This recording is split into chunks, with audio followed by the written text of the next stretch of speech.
tragediju. Da, tada. Jel možemo to otkriti? Ne.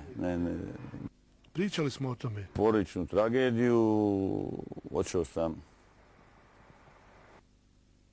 Žao mi je i sjećam se te utakmice i nikad neću zaboraviti zapravo da je na toj utakmici bilo i 15.000 navijača Veleža. Da.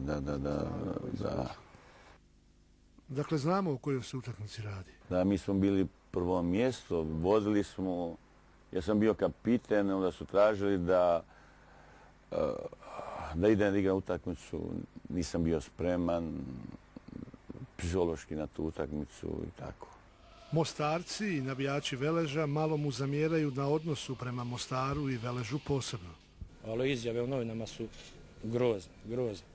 Znači, ja prvi, sam, mlađi, nisam mlađi, 36 mi godina. Kad ga vidim u gradu, reknem, zdravo Vaha, ne znam čovjeka, ali drago mi je kad ga vidim. Ja sam odatle, ja sam potišao i ja se nikad nisam ni stidio, niti ću se stiditi. Međutim, moj životni put je otišao na drugu stranu. Moja je sad praktički domovina, to mora reći, Francuska, tamo je moja familija, ono je to nekome, a taj koji se ljuti treba mi reći, pa ću mu reći par nekih drugih riječi, pa ću ga ušutkati istog momenta prije nego što progovori jednu riječ. Prema tome ja kad dođem u Mostar ponosno hodam, šetam, pozdravljam puno još ti ljudi koji me pozdravljaju. Mene vole raje, ne vole, ja znam ko me ne vole, jer ja nikad nisam išao uz dlaku ni političarima, ni onoj tamo kad se kažu klanjalo Vahi, ono u Beogradu, pa me komiteta zove, kaže treba se ograditi do nekog klanja zato što je na Kuput. Kad su mi ozvojili, kaže 20.000 ljudi klanjalo Vahi.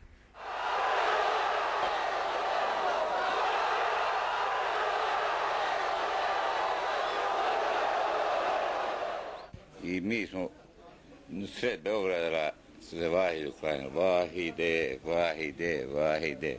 Kad ja dođem u Mostar, kad vidim sve što se dodržava, to mene boli i nervira. Toga sam malo, svaki put kako malo, kad dođem u Mostar, malo i frustrira, nezadovolja nekim stvarima.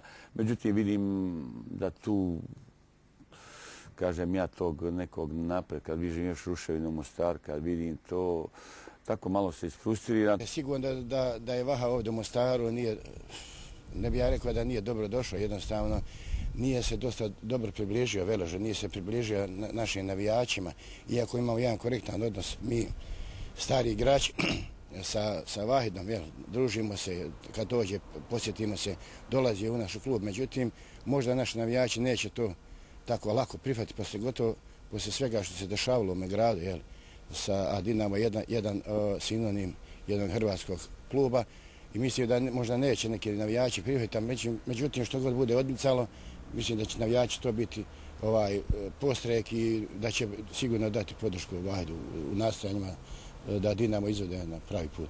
Bio sam prisutan u tom ratu, učestvovao u odbrani grada Mostara, Bosne i Hercegovine. Bio sam čak i ranjen. Jedanput sam u životu imao oružje u ruci i da oprosti pucao sebi u zadnicu i tako, ne namjerno, jer to je bilo sve tako i prvi sam ranjenik bio u tom vrijeme, za vrijeme rata u Mostaru i bio sam bez ičega. Sve to uništeno, popljačkano i sve ono. Kažem, ja uspio sam ponovo da budem bogat, s familijom sam, moja su djeca završila velike fakultete. To je moja jedna velika pobjeda. Ja sam danas praktički Francuz, u Francuskoj je napravio kuću, to je moje ognjište sada. To je tako, neko kaže, pa kako ti, to je istina i to je tako, mene je Francuska tako divno primila, iako je u početku bilo teško i bez državljanstva, bez nekih, kako kažem ja, diploma nisu mi dali ni da radim, a trebamo sad da radim familiju iz jedne velike kuće. Ja sam došao spavao na podu u 20 kvadrata sa familijama, jer sam nisam imao novaca. Prema tome, sve sam ja to ponovo vratio, pošteni radio i jedno dostojanstvo za mene ima posebnu draž. Poslije toga ja svakoga mogu da pogledam i oči i da ga pozdravi. Vjerovatno neki ne mogu da me pogledaju oči.